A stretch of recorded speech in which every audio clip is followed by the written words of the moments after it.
BJP ರಾಜ್ಯಾಧ್ಯಕ್ಷ B Y Vijendra ಕರೆ ಕೊಟ್ಟಿರುವ ಮತದಾರರಿಗೆ ಉತ್ತರಿಸಿ ಅಭಿಯಾನದ ಅಂಗವಾಗಿ ಬಿಜೆಪಿ ಕಾರ್ಯಕರ್ತರು ಇಂದು ಹುಬ್ಬಳ್ಳಿ ಧಾರವಾಡ ಪೂರ್ವ ವಿಧಾನಸಭಾ ಮತಕ್ಷೇತ್ರದ ಶಾಸಕ ಅಬ್ಬಯ್ಯ ಪ್ರಸಾದ್ ಅವರಿಗೆ ಮನವಿ ಸಲ್ಲಿಸಿದ್ದಾರೆ.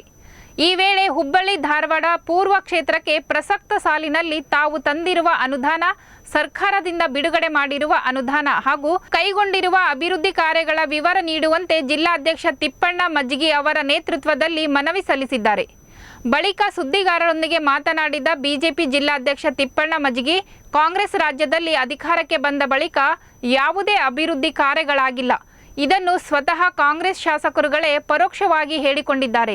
ಈ ನಿಟ್ಟಿನಲ್ಲಿ ಬಿಜೆಪಿಯಿಂದ ಮತದಾರರಿಗೆ ಉತ್ತರಿಸಿ ಎಂಬ ಅಭಿಯಾನ ಆರಂಭಿಸಿದ್ದು, ಇದರಿಂದ ಶಾಸಕರು ತಂದಿರುವ ಅನುದಾನವೆಷ್ಟು ಎಂಬುದನ್ನು ಮತದಾರರಿಗೆ ತಿಳಿಸುತ್ತಿದ್ದೇವೆ ಎಂದರು. 4 ಲಕ್ಷ ಕೋಟಿ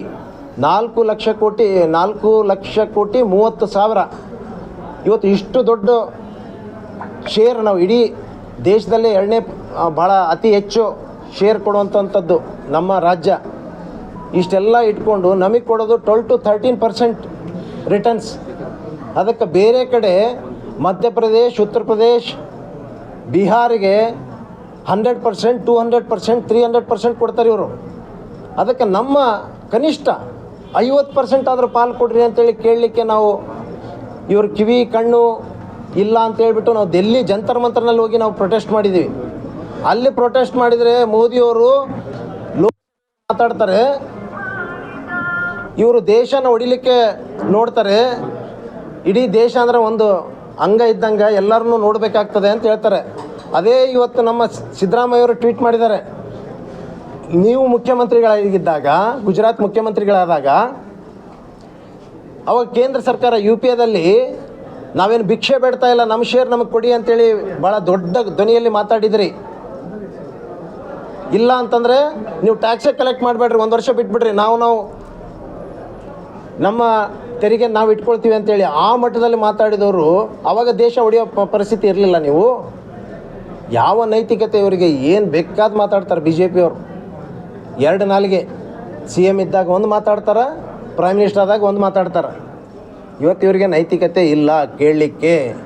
ಸಿದ್ದರಾಮಯ್ಯನ ಆಡಳಿತದ ಬಗ್ಗೆ ಮಾಡಲಿಕ್ಕೆ ಅವ್ರಿಗೇನೇ ಪ್ರಶ್ನೆ ಕೇಳಲಿಕ್ಕೆ ನೈತಿಕತೆ ಇಲ್ಲ. ಇವತ್ತು ಅದಕ್ಕೆ ದಯಮಾಡಿ ಮುಖಭಂಗ ಮಾಡ್ಕೊಳ್ಳಿಕ್ಕೆ ಹೋಗ್ಬೇಡ್ರಿ. ಮನೆಗೆ ಹೋಗಿ ನಿಮ್ಮ ಮಾನ ನೀವು ಹರಾಜು ಮಾಡ್ಕೋಬೇಡಿ. ನಿಮ್ಮ 10 ಪಟ್ಟು ಇವತ್ತು ಭಾಳ ದೊಡ್ಡದಾಗಿ ನೀವೆಲ್ಲ ಹೇಳ್ತೀರಿ ಸೆಂಟ್ರಲ್ ಮೋದಿ ಅಂತೇಳಿ. ಏನು ಮಾಡ್ತಾಯಿದ್ರಿ? ಹೌಸಿಂಗ್ ಫಾರ್ ಆಲ್ ಅಂತೇಳಿ ನಾನೊಬ್ಬ ಚಾರ್ಜ್ ತೊಗೊಂಡ ಮೇಲೆ ನಾನು ರಿವ್ಯೂ ಮಾಡುವಾಗ ನೋಡ್ತೀನಿ, ಇವರು ನಾವು ಪ್ರಾಜೆಕ್ಟ್ ಇದ್ದಾಗ ಸೆಂಟ್ರಲ್ ಗೌರ್ಮೆಂಟಿಂದ ಒಂದು ಮನೆಗೆ 5 ಲಕ್ಷ ಕೊಡ್ತಾಯಿದ್ವಿ. ಇವರು ಹೌಸಿಂಗ್ ಫಾರ್ ಆಲ್ ಅಂತೇಳಿ ಕಣ್ಣುರ್ಚುವಂಥ ತಂತ್ರ 1.5 ಲಕ್ಷ ಕೊಡ್ತಾರೆ ಇವ್ರ ಕಾಂಟ್ರಿಬ್ಯೂಷನ್. 1.20 ಸ್ಟೇಟ್ ಗೌರ್ಮೆಂಟದು. ಮನೆ ಕಟ್ಟುವಂಥದ್ದು 6-7 ಲಕ್ಷ ರೂಪಾಯಿ ಬೇಕು. ಹೆಂಗೆ ಮನೆ ಕಟ್ಟಲಿಕ್ಕೆ ಆಗ್ತದೆ? ಇವತ್ತು 1.5 ಲಕ್ಷ ರೂಪಾಯಿ ಕೊಟ್ಟು 18% ಟ್ಯಾಕ್ಸ್ ಅಂದರೆ ಆಲ್ಮೋಸ್ಟ್ 1.5 ಲಕ್ಷ ಕೊಟ್ಟು 1.30 ಲಕ್ಷ ರೂಪಾಯಿ ಕಿತ್ಕೊತಾರೆ ಇವರು. GST ಮುಖಾಂತರ ಕಿತ್ಕೊತಾರೆ. ಅಂದರೆ ಹಿಂಗೆ ಕೊಡೋದು ಒಂದು ಕಡೆ ಕೈಯಾಗಿ ಕೊಡೋದು, ಒಂದು ಕೈಯಾಗಿ ಕಸ್ಕೊಳ್ಳೋದು. ಭಾಳ ದೊಡ್ಡದಾಗಿ ಮನೆ ನಮ್ಮದು ಅಂತ ಹೇಳ್ತಾರೆ. ಇವ್ರ ಕಾಂಟ್ರಿಬ್ಯೂಷನ್ ಏನೂ ಇಲ್ಲ, 0.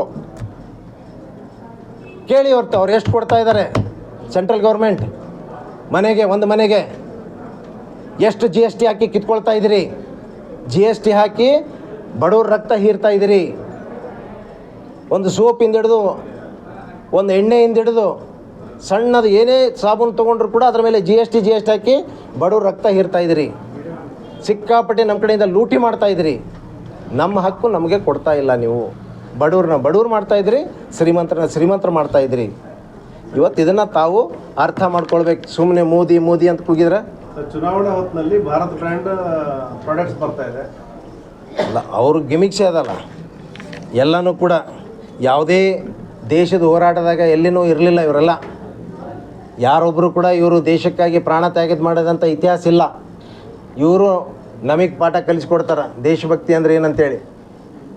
ಇವನೊಬ್ಬನು ದೇಶಕ್ಕಾಗಿ ಜೀವ ಕೊಟ್ಟಂಥ ನಿದರ್ಶನ ಇಲ್ಲ. ಅಲ್ಲ ಸರ್, ನೀವು ಅಕ್ಕಿ ಕೇಳಿದಾಗ ಅಕ್ಕಿ ಇಲ್ಲ ಅಂತ ಹೇಳಿದ್ರು, ಈಗ ಅದನ್ನು ಕೊಡಕತ್ತಾರಲ್ಲ ಅಂತ. ಅಲ್ಲ, ಅಕ್ಕಿ ಇವರು ನಮ್ಮ ಮೋದಿ 5 kg ಕೊಡ್ತಾನೆ. ನಮ್ಮ ಮೋದಿ 5 kg ನೀವು ಅಲ್ಲ. ಫುಡ್ ಸೆಕ್ಯೂರಿಟಿ ಬಿಲ್ ತಂದಿದ್ದು ಕಾಂಗ್ರೆಸ್ ಸರ್ಕಾರ, ಮನಮೋಹನ್ ಸಿಂಗ್ ಸರ್ಕಾರ. ಅದನ್ನು ಕಂಟಿನ್ಯೂಯೇಷನ್ ಅಷ್ಟೇ. ನೀವು ನೀವು ತಂದಂಥದ್ದಲ್ಲ ಸ್ಕೀಮ್ ಅದು. ಅದರ ಜೊತೆಗೆ 5 kg ನಾವು ಕೊಡ್ತಾ ಇದ್ದೀವಿ. ಇಡೀ ರಾಜ್ಯದಾಗ ಬೇರೆ ಕಡೆ ಕೊಡಬೇಕಾಗಿತ್ತು ನಿಮಗೆ, ಮೋದಿಯವ್ರ ಕಡೆಯಿಂದ ಕೊಡಬೇಕಾಗಿತ್ತು ಬೇರೆ ರಾಜ್ಯಗಳಿಗೆ. ಅಕ್ಕಿ ಇಲ್ಲಂದವರಿಗೆ ಭಾರತ ಬ್ರ್ಯಾಂಡ್ನಲ್ಲಿ ಅಕ್ಕಿ ಬರ್ತಾ ಇದೆಯಲ್ಲ, ಎಲ್ಲಿಂದ ಸೃಷ್ಟಿ? ಅದೇ ಅವರಿಗೆ ಏನಾಗಿದೆ, ಅದನ್ನು ಕೊಳೆಯುವಂಥ ಕೆಲಸ ಮಾಡಿದರು. ಅಕ್ಕಿನೆಲ್ಲ ಗೂಡಾನಲ್ಲಿ ಕೊಳಿಲಿಕ್ಕೆ ಕೆಲಸ ಮಾಡಿದರು. ಆದರೆ ಎಲ್ಲೋ ಒಂದು ಕಡೆ ನಾವು ಅಕ್ಕಿ ಕೊಡ್ತಾ ಇದ್ದೀವಿ ಅಂತಂದರೆ ಸಿದ್ದರಾಮಯ್ಯ ಭಾಳ ಪಾಪ್ಯುಲರ್ ಆಗಿಬಿಡ್ತಾರ ಅಂತೇಳಿ